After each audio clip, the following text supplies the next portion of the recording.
जल्दी से मलका के कदमों में झुककर बोला, हजूरे वाला, मैं बचपन से आप लोगों के मुतालिक सुनता आया हूँ कि आपकी कौम बड़ी सखी और रहमदिल होती है और वो पल भर में गरीबों को अमीर बना देती है।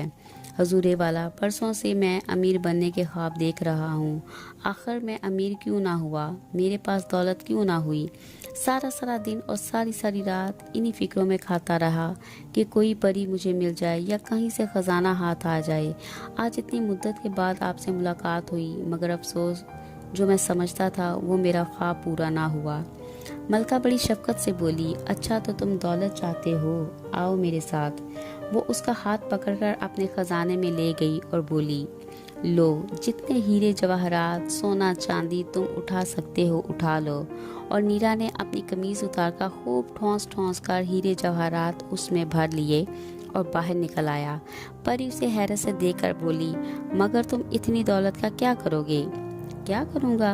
नीरा खुशी से नाच कर बोला, मैं ये सब दौलत ले जाकर नूरा के कदमों में डाल दूंगा, जो मुझे वहमी और खपती समझती है, और सीना तान कर कहूँगा कि बेवकूफ़, तू मुझे दीवाना और खपती समझती थी। ले ये देख। उसकी आंखें हैरत के मारे फट जाएंगी और जल्दी से सारे हीरे समेट लेगी। फिर हम अपने टूटे फूटे मकान को छोड़कर नदी के किनारे कोठी बना लेंगे और नहायत सुकून और इत्मीनान से बड़े ऐश करेंगे। अच्छा तो लो, अब तुम आंखें बंद कर लो। परी उसकी सारी कथा सुनकर बोली। नीरा ने गठड़ी को मजबूती से पकड़कर झट आंखें बंद कर ली और पल भर में गार से बाहर आ गया। जब नीरा ने आंखें खोली तो सूरज निकल चुका था और वो अपने खोदे हुए गार के मुंह पर पड़ा था। रात भर फावड़ा चलाने की वजह से हाथ अकड़ गए थे और जोर जोर में दर्द हो रहा था। वो आहिस्ता आहिस्ता कराहता हुआ उठा। सामने नूरा एक मोटा सा डंडा हाथ में लिए बुत बनी खड़ी थी। कौन? नूरा, वो चिल्लाकर बोला। हाँ नूरा, वो तड़क कर बोली। गजब खुदा का, अब यहाँ तक नौबत आ गई है कि रात रात भर घर से गायब रहने लगे हो। खजाना खजाना, दौलत दौलत, मैं कहती हूँ कहीं ये दौलत का भूत एक दिन तुम्हारी जान ही ना ले ले। अरे अरे, नीरा उसके मुंह पर हाथ रखकर बोला, इतनी जोर से मत चीखो, बस तुम में यही आदत तो बुरी है। पूरी बात सुने बगैर चीखना चिल्लाना शुरू कर देती हो। ज़रा मेरी भी तो सुनो। सुनूं क्या खाक? नूरा डंडा ज़मीन पर मारकर बोली। रात भर पड़े यहाँ झक मारते रहे हो। मैं हैरान थी कि खुदा मालूम क्या हो गया है, क्यों घर नहीं आए। हराम है जो सारी रात पलक से पलक लगी हो।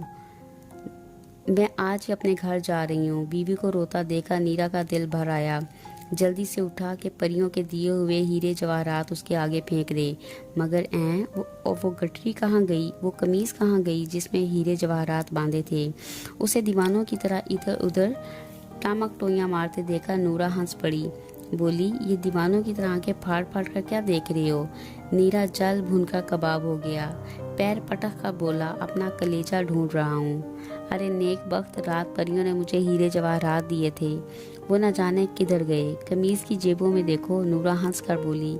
नीरा झला कर बोला, कौन सी जेबों में देखूं? कमीज में ही तो मैंने वो हीरे बांधे थे। इतने सारे हीरे भला जेबों में कैसे आते? देख लो, अगर तूने वो गठरी ली है तो संभाल कर रखना। हाँ, दौलत का मामला बड़ा नाजुक होता है। हाय, नूरा सर पकड़कर धम से ज़मीन पर बैठ गई। अब दिमाग भी ख़राब हो गया है। अरे अल्लाह के बंदे, कमीज़ तो तूने पहने हुए है, हीरे काहे में बांधे थे? मेरे सर में? टन टन टन, नीरा के दिमाग में घंटियां सी बजने लगी। पैरों तले से ज़मीन निकल गई। धाड़ धाड़ धड़ाम, और महल जो महीनों से वो अपने दिमाग में बना रहा था, आज धड़ाम से गिर पड़ा। क्या ये ख्वाब था? नूरा उसे सहारा दिए घर ले जा रही थी। उसने एक दफ़ा आंखें खोलकर उससे पूछा, नूरा, क्या ये ख्वाब था? तुम्हारा सर था, वो डिपट कर बोली, और वो चुप हो गया। एक हफ्ते तक वो खोया खोया सा रहा। रात को सोते में उछल उछल पड़ता। नूरा ने बहुत से तावीज़ उसके गले में लटका दिए थे और उल्टी सीधी दवाइयाँ भी घोंट घोंट कर पिलाती रही। 2 हफ्ते बाद उसे होश आया और कहने सुनने के काबिल हुआ तो नूरा पास जा बैठी और बोली, देखो, अब ये उल्टे सीधे ख्वाब देखना छोड़ दो, मेहनत करो तो मुमकिन है कुछ दिनों बाद मालदार बन जाओ। ये ख्याल छोड़ दो कि कहीं से गिरी पड़ी दौलत हाथ आ जाएगी या कोई परी तुम्हें खजाना बख्श देगी। ऐसी बातें सिर्फ किताबों में ही अच्छी लगती हैं, या कहानियों में या ख्वाबों में। अफसोस मैंने कितनी अच्छी ज़मीन खोदी, नीरा आह भर कर बोला। अब सुबह को जिम्मेदार के खेत में मजदूरी करने जाऊंगा। ज़मीन तो है नहीं जो उसे जोतूं। वाह, ज़मीन क्यों नहीं, नूरा हंस कर बोली, वही खजाने वाली ज़मीन। अरे नूरा, वो बंजर ज़मीन, इसमें तो 20 बरस से हल भी नहीं चला, नीरा बोला। और फिर हजारों कंकड़ पत्थर झाड़ झंकार भरे पड़े हैं, इसमें तो एक दाना भी ना उगेगा। बनाए सब कुछ बन जाता है, नूरा बोली। तुमने खजाने की धुन में उसे सारा खोल डाला है। कल सुबह हम दोनों कंकड़ पत्थर और झाड़ झंकार निकाल कर फेंक देंगे और फिर तुम हल चलाकर बीज बो देना। मगर बीज और खाद के लिए पैसे कहाँ से आएंगे? अफसुर्दगी से बोला। देखो मैं ढूंढती हूँ, शायद कहीं से खजाना मिल जाए। वो हंसती हुई अंदर गई और रुपयों से भरी हुई एक थैली उसके हाथ में लाकर दे दी। ये मेरी 5 साल की जमा की हुई पूंजी है। घर के खर्च से पैसा पैसा बचाकर जमा करती रही हूँ। इसे तुम जिस तरह समझो काम में लाओ। नूरा तो फरिश्ता है, मैं बहुत खराब आदमी हूँ। नीरा का सर शर्म से झुक गया। दूसरे दिन से मियाँ बीवी ने जमीन की सफाई शुरू कर दी। नीरा कंकड़ पत्थर और झाड़ झंकार एक जगह पर जमा करता जाता और नूरा उन्हें बाहर फेंक आती। जब सारी जमीन साफ हो गई तो उसे एक सार करके नीरा ने उसमें खाद डाल दी और हल चलाया और बीज बखेर कर बारिश का रास्ता देखने लगा। बारिश हुई और खूब धूम धड़ाके से हुई। चंद ही दिनों में नीरा की मेहनत नन्हे नन्हे पौधे बनकर खेत में लहलहाने लगी। नीरा देखता और खुशी से झूम झूम जाता। गांव भर में सबसे अच्छी फसल नीरा की हुई थी और जब खेत तैयार हो गया तो नीरा अपनी बीवी का हाथ पकड़कर खेत पर ले गया। खेत खड़ा झूम रहा था। देख नूरा, मेरा खजाना, वो मुस्कुरा कर बोला। देख लिया, वो मुस्कुरा कर बोली। ये सब मेरा किया कराया है। मैं तुम्हारी आंखें ना खोलती तो तुम बड़े ख्वाब में ही देखा करते।